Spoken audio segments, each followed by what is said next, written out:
Hi friends, ఈరోజు క్లాస్లో మనం కాన్కరెన్సీ అనే టాపిక్ని డిస్కస్ చేద్దాం డిబిఎంఎస్లో.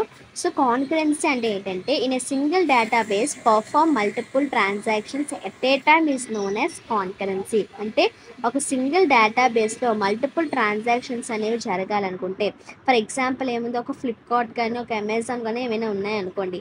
సో ఏంటి, నేను ఒకేసారి 2 ఆర్డర్స్ అనేవి పెట్టాలనుకుంటున్నాను అనమాట. అంటే దీనికి నేను ఏం చేస్తున్నానంటే, ఒక ఐటెంకి ఒక థింగ్కి నేనేంటి మనీ అనేది ట్రాన్సాక్షన్ చేస్తాను, ఇంకో దానికి కూడా సేమ్ ఎట్ ఏ టైం నేను మనీ అనేది ట్రాన్సాక్షన్ చేస్తున్నాను. అంటే ఇక్కడ ఏంటి, మల్టిపుల్ ట్రాన్సాక్షన్స్ అనేవి సింగిల్ డేటాబేస్లోనే నేను చేయాలనుకుంటున్నాను. సో దీన్ని ఏమంటామంటే కాన్కరెన్సీ అని అంటాము. అదే కాన్కరెన్సీ ఎగ్జిక్యూషన్ అంటే ఏంటంటే, in a single database multiple users can access at a time is known as concurrency execution. For example ఏంటంటే, ఒక ఏంటి ఎంతమందికి అనే మనకి ఏటీఎమ్స్ అనేవి ఉన్నాయి. సో ఒక దగ్గర ఏటీఎం అని లేవు, చాలా దగ్గర మనకి ఏటీఎమ్స్ అనేవి బ్యాంక్స్ అనేవి ఉన్నాయి. సో మనం రోజుకి లేదంటే ఒక టైంకి ఒకరు మాత్రమే వెళ్ళి మనీ అనేది తీసుకుంటారు అనేది లేదు. సో చాలా మనకి ఏంటి కంట్రీస్ ఉన్నాయి. సో చాలామంది పీపుల్ అనేవాళ్ళు ఉన్నారు.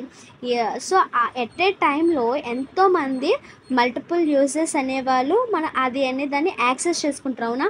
సో అక్కడికి వెళ్ళి బ్యాంక్కి వెళ్ళి ఆ టైంలోనే వేరే వాళ్ళు వేరే చోట్ల అక్కడ వాళ్ళు ఏంటి ఆ మనీ అనేది తీసుకుంటూ ఉండొచ్చు, అవునా, సేమ్ బ్యాంక్లోన. సో దీన్ని ఏమంటారంటే కాన్కరెన్సీ ఎగ్జిక్యూషన్. ఇది కాన్కరెన్సీ అంటారన్నమాట. సో ఇక్కడ కొన్ని ప్రాబ్లమ్స్ ఉన్నాయంట ఇందులో. నా కాన్కరెన్సీ ఎగ్జిక్యూషన్లో కొన్ని ప్రాబ్లమ్స్ ఉన్నాయి. ఏంటంట, డబ్ల్యూడబ్ల్యూ కాన్ఫ్లిక్ట్ అని, డబ్ల్యూఆర్ కాన్ఫ్లిక్ట్, ఆర్ఆర్ కాన్ఫ్లిక్ట్. మరి ఇవి చాలా ఇంపార్టెంట్. డబ్ల్యూడబ్ల్యూ కాన్ఫ్లిక్ట్ అంటే ఏంటంటే, ఒక సింగిల్ డేటాబేస్లో the two transactions are updated or modified the same data. అంటే ఏంటంటే, ఒక సింగిల్ డేటాబేస్లోన ఒకే సేమ్ డేటా అనే దాన్ని 2 ట్రాన్సాక్షన్స్ అనేవి మోడిఫై చేయాలన్న అప్డేట్ చేయడానికి మనం ఏమంటామంటే డబ్ల్యూడబ్ల్యూ కాన్ఫ్లిక్ట్. అంటే సింగిల్ డేటాబేస్లో, ఓకేనా. సో ఒక సింగిల్ డేటాబేస్ ఉంది, అక్కడ ఒక డేటా మాత్రం ఉంది. ఒక డేటా ఉంటే దానికే మనం మోడిఫై అప్డేటెడ్ అనేది చేయాలనుకుంటున్నాయి 2 ట్రాన్సాక్షన్స్ అనేవి, ఓకేనా. దీన్ని డబ్ల్యూడబ్ల్యూ కాన్ఫ్లిక్ట్ అంటారు.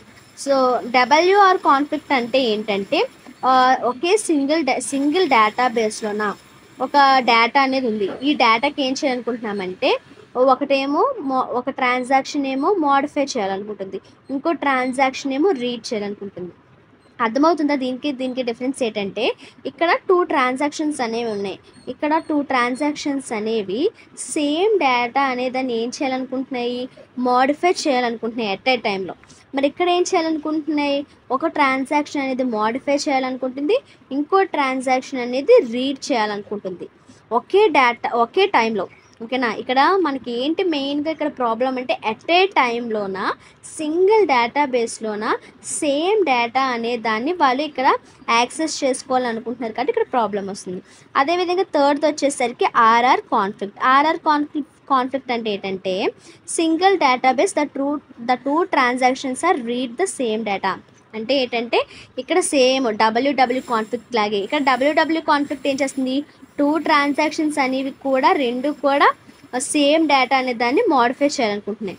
ఇక్కడ ఏం చేస్తుంది ఈ ఆర్ఆర్ కాన్ఫ్లిక్ట్ ఏంటంటే, సేమ్ డేటాని 2 ట్రాన్సాక్షన్స్ కూడా ఏం చేయాలనుకుంటున్నాయి, రీడ్ చేయాలనుకుంటున్నాయి ఎట్ ఏ టైంలో. సో ఇవేంటి WW conflict, WR conflict, RR conflict, ఇవి ప్రాబ్లమ్స్ అన్నమాట.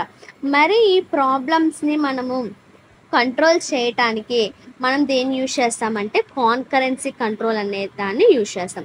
మరి కాన్కరెన్సీ కంట్రోల్ అంటే దేనికి యూజ్ చేస్తామంటే, if you want multiple users can access the same data in a single database at a time without any problem, then we use the concurrency control. అంటే ఏంటంటే, ఇప్పుడు మన ఏంటి సింగిల్ డేటాబేస్ అనేది ఉంది. సింగిల్ డేటాబేస్ అనేది ఉన్నప్పుడు అందులోన మల్టిపుల్ యూజర్స్ అనేవాళ్ళు సేమ్ డేటా అనేదాన్ని యాక్సెస్ చేసుకోవాలనుకుంటున్నారు. అదే కదా మనకి ఇక్కడ ప్రాబ్లం. సేమ్ డేటా అనేదాన్ని ఎట్ ఏ టైము సింగిల్ డేటాబేస్లోన వాళ్ళు యూజ్ చేసుకోవాలనుకుంటున్నారు కాబట్టి మల్టిపుల్ యూజర్స్ అనేవాళ్ళు మనకి ఇక్కడ ఏంటి ప్రాబ్లం అనేది వస్తుంది. సో ఈ ప్రాబ్లం అనే దాన్ని కంట్రోల్ చేయడం కోసం మనకి కాన్కరెన్సీ కంట్రోల్ అనే దాన్ని వచ్చింది. ఈ ట్రాన్సాక్షన్లో మెయిన్ ఏంటి, 2 ఆపరేషన్స్ అనేవి ఉంటాయి, రీడ్, రైట్. సో డబ్ల్యూ అంటే రైట్, ఆర్ అంటే రీడ్, ఓకే. సో రైట్ అంటే మోడిఫై అప్డేటెడ్ అని కూడా అనొచ్చు అన్నమాట. సో ఇది కాన్కరెన్సీ. ఈ కాన్కరెన్సీ కంట్రోల్ కొంచెమే చెప్పాను అనుకోకండి, ఎందుకంటే మనకి ముందు ముందు ఉన్న టాపిక్స్ అన్నీ కూడా మ్యాక్సిమం కాన్కరెన్సీ కంట్రోల్కి సంబంధించినవి. ఓకేనా? సో ఇది కాన్కరెన్సీ. Thanks for watching.